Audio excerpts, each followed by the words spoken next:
Hello friends. Medivision wholesale platinum में आपका स्वागत है। आज के इस सेशन में हम debit note item wise entry कैसे की जाती है इसकी जानकारी लेंगे। जो भी प्रोडक्ट नॉन मूविंग है वो product debit note item wise से कंपनी या सप्लायर को विद जीएसटी रिटर्न किए जा सकते हैं। तो आइए सेशन शुरू करते हैं। सबसे पहले सॉफ्टवेयर के मेन स्क्रीन पे वाउचर एंट्री इस मेनू में एंटर करना है। उसके बाद F7 की प्रेस करनी है। उसके बाद डेबिट नोट आइटम वाइज इस ऑप्शन को सिलेक्ट करना है। उसके बाद इस तरह की विंडो आपके सामने शो हो जाएगी। सबसे पहले पूछेगा डेट। जिस डेट को ये डेबिट नोट आप रिटर्न करने वाले हैं वो डेट यहाँ पे एंटर करनी है। उसके बाद सप्लायर नेम, जिस सप्लायर को आप ये debit note product non moving product return करने वाले हैं उसका नाम यहाँ पे टाइप करेंगे। जैसे ही टाइप करेंगे राइट साइड में लिस्ट शो हो जाएगा, उसका एड्रेस और यहाँ पे शो हो जाएगा।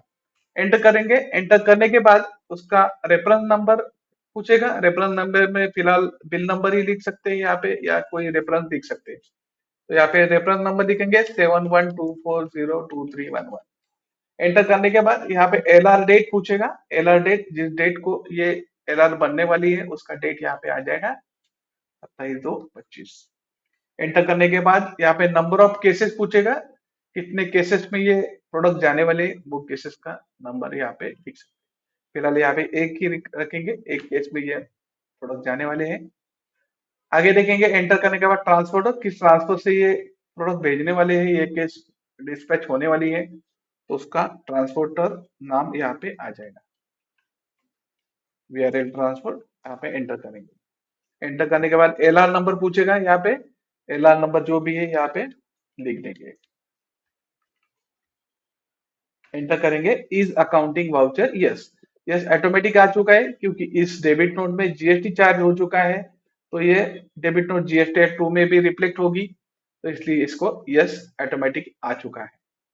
अगर ये डेबिट नोट किसी परचेस में एडजस्ट होती है तो ये is accounting voucher yes no आप नहीं कर पाओगे। एंटर करेंगे। एंटर करने के बाद प्रोडक्ट लिखेंगे। यहाँ पे प्रोडक्ट कौन सा है, कौन सा प्रोडक्ट आप रिटर्न करने वाले हैं वो प्रोडक्ट यहाँ पे लिखेंगे। BRIB 50 ये प्रोडक्ट रिटर्न करना है। जैसे ये प्रोडक्ट नेम टाइप करेंगे तो लिस्ट शो हो जाएगा कितना क्वांटिटी आपके पास अवेलेबल है, उसका कंपनी पैकिंग क्या है वो लिस्ट शो हो जाए। उसमें से लिस्ट में सिलेक्ट करना है। सिलेक्ट करने के बाद अवेलेबल स्टॉक दिखेगा। ब्रू 50 का अवेलेबल स्टॉक क्या है उसका डिटेल यहाँ पे शो हो जाएगा।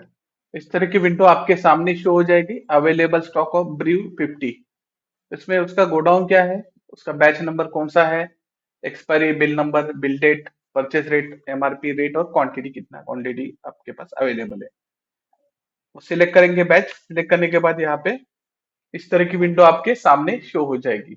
उसमें प्रोडक्ट डिटेल्स है वो सबसे ऊपर, प्रोडक्ट का नाम और उसका unit, category, tax category, packing, ये सब इंफॉर्मेशन ऊपर दिया गया है। उसके नीचे देखेंगे ग्रीन कलर में F3 करेंगे तो पहले वाला जो विंडो था वापस से खुल जाएगा, अवेलेबल स्टॉक वाला। एस्केप करेंगे। राइट साइड में देखेंगे परचेस हिस्ट्री, ये प्रोडक्ट कौन से पार्टी से, कौन से रेट से, क्या बैच था, उसका इंफॉर्मेशन देखना है आपको, तो अटैच यहाँ पे करेंगे। अटैच करने से यहाँ पे डेट रेंज पूछेगा। जो भी डेट रेंज यहाँ पे आप एंटर कर सकते हैं। जिस डेट में आपको ये हिस्ट्री चेक करनी है तो वो डेट यहाँ पे लिखेंगे। एंटर करेंगे। एंटर करने के बाद क्विकली आपको ये रिपोर्ट सामने शो हो जाएगा।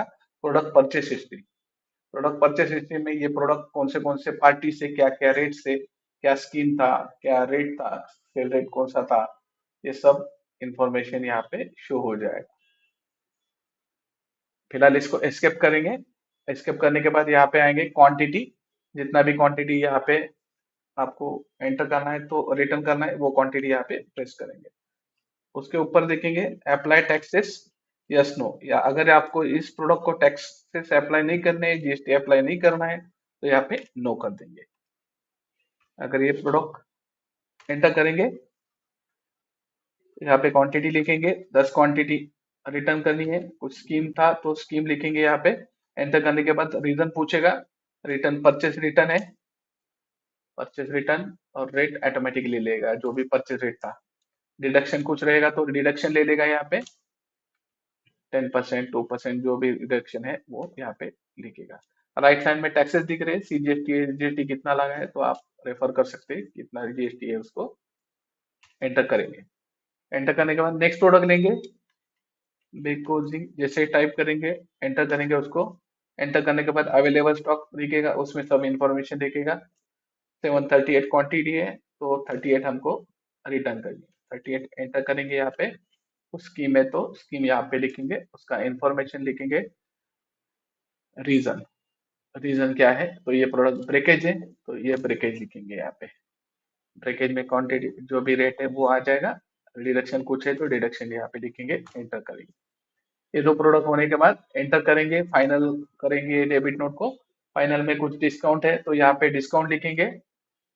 परचेस, अगर ये आपको डेबिट नोट किसी लास्ट परचेस में लेस करनी है तो यहाँ पे अमाउंट लिखेंगे, कितना परचेस में लेस करना है तो अमाउंट लिखेंगे, एंटर करेंगे। एंटर करने के बाद इस तरह की विंडो आपके बिल वाइज डिटेल्स शो हो जाएगी और बिल भी शो हो जाएगी। जो भी लास्ट परचेस इस पार्टी का है तो वो शो हो जाएगा। इसको एंटर करने से वही अमाउंट यहाँ से लेस हो जाएगी।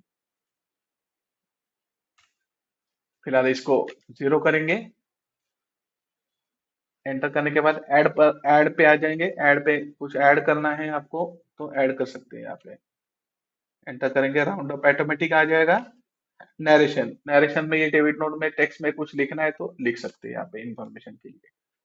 अल्ट डब्ल्यू करेंगे या ई वे डिटेल पे क्लिक करेंगे तो ई वे डिटेल्स यहाँ पे आप एंटर कर सकते हैं।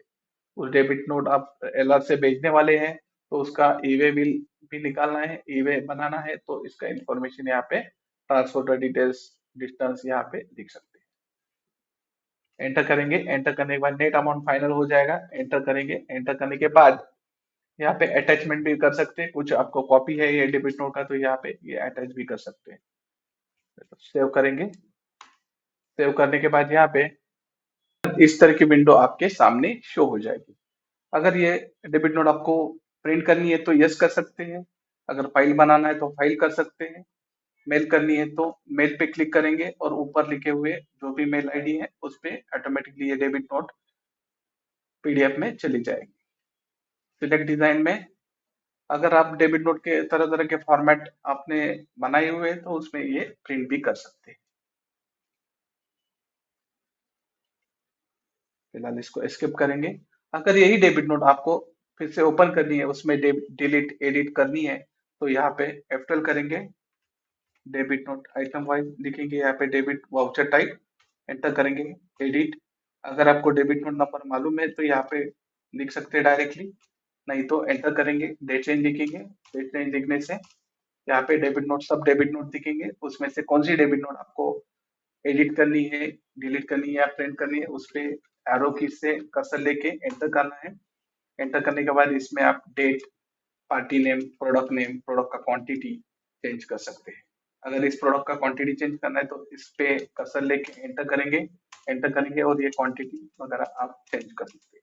अगर कोई प्रोडक्ट इसमें से डिलीट करना है तो उस प्रोडक्ट पे लेके अल्डी से डिलीट भी कर सकते हैं। अगर ये पूरा वाउचर आपको डिलीट करना है डेबिट नोट का तो इसको एंटर करेंगे नीचे और यहाँ पे अल्टी प्रेस करेंगे तो अल्टी से ये पूरा वाउचर डिलीट हो जाएगा और सब इफेक्ट रिवर्स हो जाएंगे। अगर ये डेबिट नोट आपको प्रिंट करना है तो अल्ट पी से प्रिंट भी कर सकते हैं। अगर इस डेबिट नोट में कुछ आपने चेंज किया है तो ये डेबिट नोट आपको दोबारा से सेव करना पड़ेगा। एस्केप करेंगे। तो इस सेशन में हमने देखा डेबिट नोट आइटम वाइज कैसे की जाती है, उसका एडिट कैसे किया जाता है, प्रिंट कैसे किया जाता है। धन्यवाद।